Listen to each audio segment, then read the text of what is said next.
Well, I read an article today in the Post. It's the Washington Post, if you've heard about that liberal rag. But I live in town here to keep you up to date on what's going on in Washington. That's what I'm trying to figure out. And they have an article here, like Americans benefiting from the strong economy aside from the rich, a Fed report questions. Now, you got to be careful about anybody showing your data, because one side will show data that looks good to them, and the other side will show data that looks good to them. Yeah. And so, but I think there's something more systemic in our society. That's why if you feel, that you're still hurting and everybody's talking about this big economic boom and we have the lowest unemployment rate in like 40 or 50, 60 years. Actually, we're the lowest since 1969. 1969. Gosh, I was in Vietnam then. And that was the height of income. So it's the lowest unemployment rate since 1969. And wages, the average wage, we got richer as a country and wages went up, but the average wage stayed pretty even throughout administration. So that's why we have to look at that.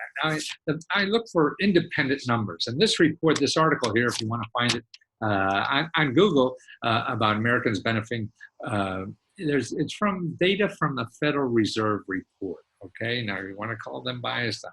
You got to grab some numbers, and they're one of the most unbiased numbers that they see. Now, here's what they say. Okay, 4 out of 10 people, 4 out of 10, that's 40% of the people, say they wouldn't be able to scrape together $400 in cash for an emergency. Okay, that's 40% of us. So you're hurting, and if you have an emergency, you're not going to have money. Well, you're the same as 40% of the people. What's that? Like we only have like 300 million people, so that's 150 million plus people. So you're like them. So there's 150 million people or more, just like you, who couldn't come up with $140. That's a lot of people, 40% of the country.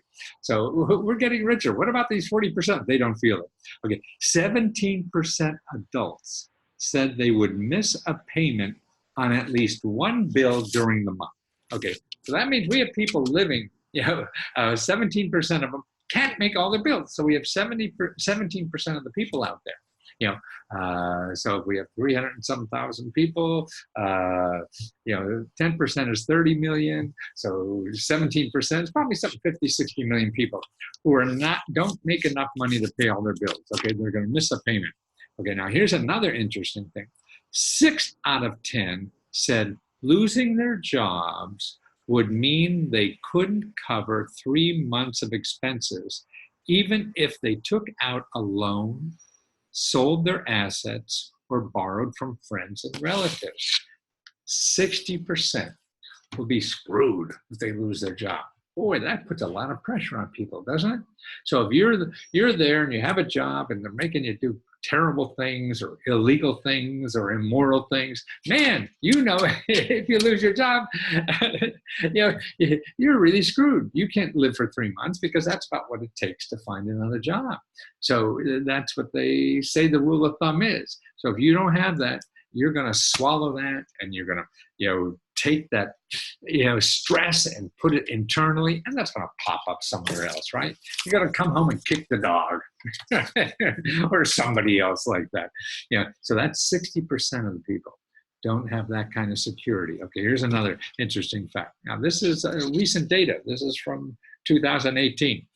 Only 1/3, actually a little more than 1/3, 36% said they have retirement settings on track. So that means only 1/3 of the population that are working are on track with their retirement money. 2/3, or like 70%, 60, 70% of people are not on track for retirement. So when retirement comes, they're screwed. That's that 60%, 60-some percent. Okay. Here, almost 1/4 of Americans skipped some form of medical care in the past year because they couldn't afford it. Okay, so we're skipping medical care because we can't afford it. It's going to kill people. I remember a couple of years back, somebody couldn't get care, and he had something and couldn't afford it and everything, and I found out later he died because he didn't do that. Now that's terrible, I think.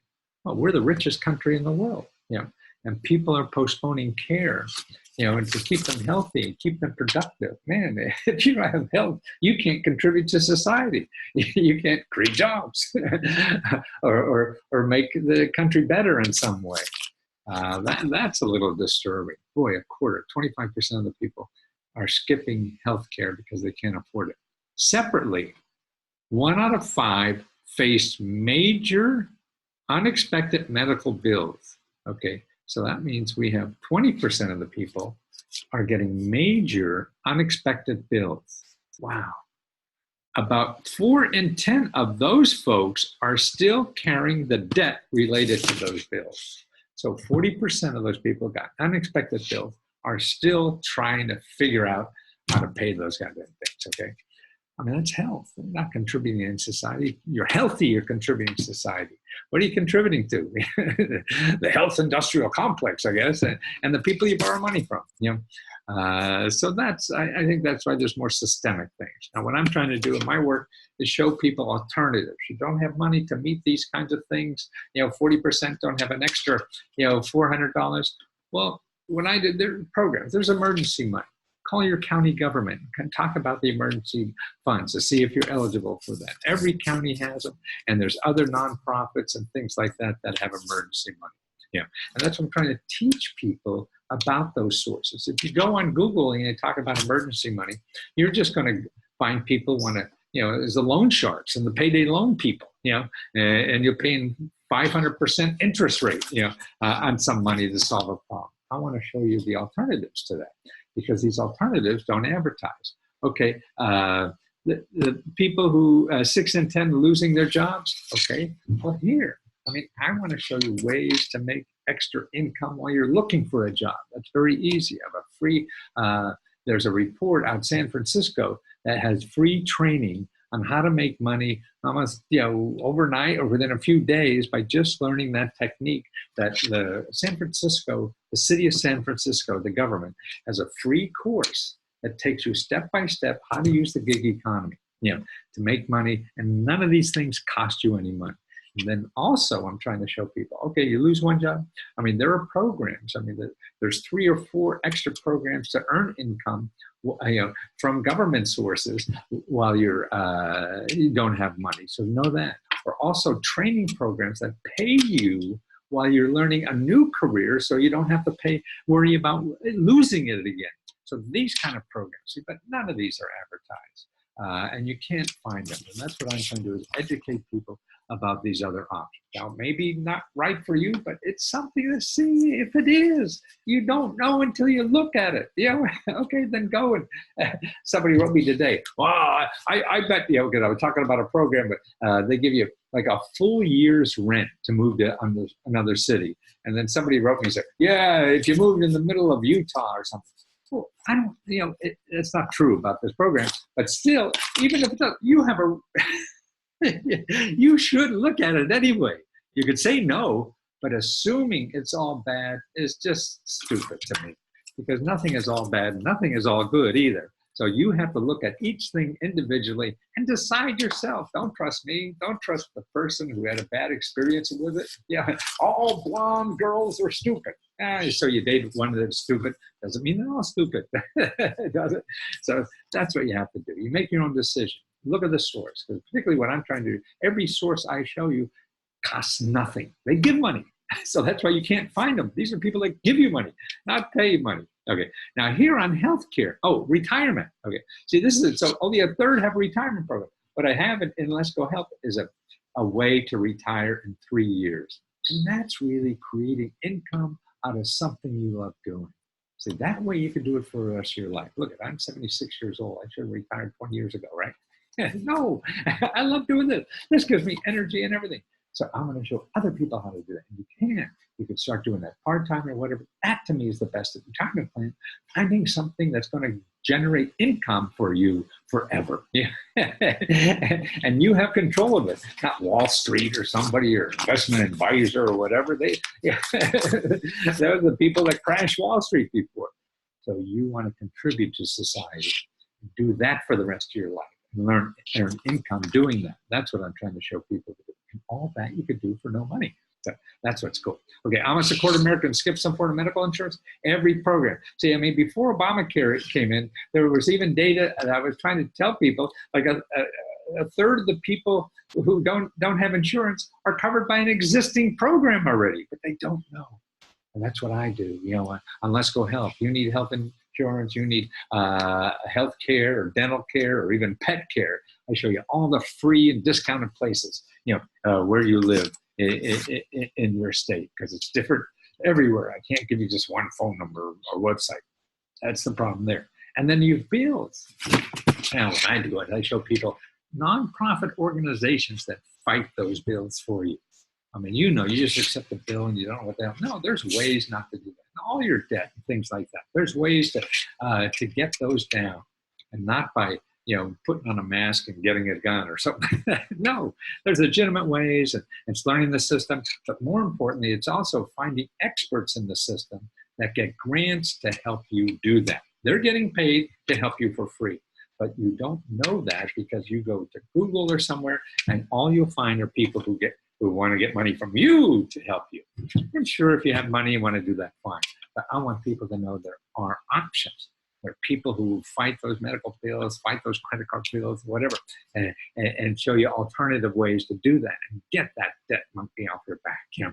And that's the important thing. And that's why I have this one service now, Lesko Health, and it's $20. I solve all those problems or options. I mean, I can't promise every problem to be solved, but these are options, a way to investigate as possibilities. That's what it is. They're possibilities. Then you have to start learning how to use the system. Because if you just look at the website and say, hey, this doesn't seem for me, you know, I only have to probably go to North Dakota or something. That's wrong. I show you what to do, how to talk to them, how to contact them, what to say or whatever, so you get the most out of it. Because that's your best source. When you have one free source, man, that's the best thing you can have, even if they don't help you, because that's your key to the real help that will be able to help you. So I'm trying to teach people how to use that too. So if I could help you in that, you know, watch my videos if you don't want to spend any money, but if you have $20, I'll help you every day for the rest of your life. It's a monthly charge. And there are other people, what's neat about the club, other people are helping.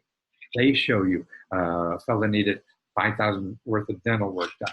And I forgot about a program, and another member told him about this website that I gave him like a year or two ago. I forgot all about it. See?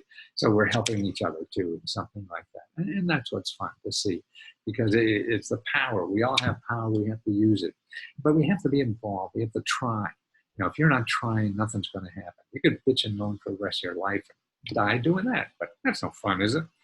Try and fail, because that's the way you learn. If you don't fail, you're not going to learn. So get out there and try a couple of sources. That doesn't work. Okay, now what do you do? Then we go back and we brainstorm. Okay, now what's the new way to do this? And that's the only way you're going to get to the finish line, or at least you'll have fun doing it. And that's the other key. Life is a pain in the ass no matter what you do. So you might as well have fun doing it.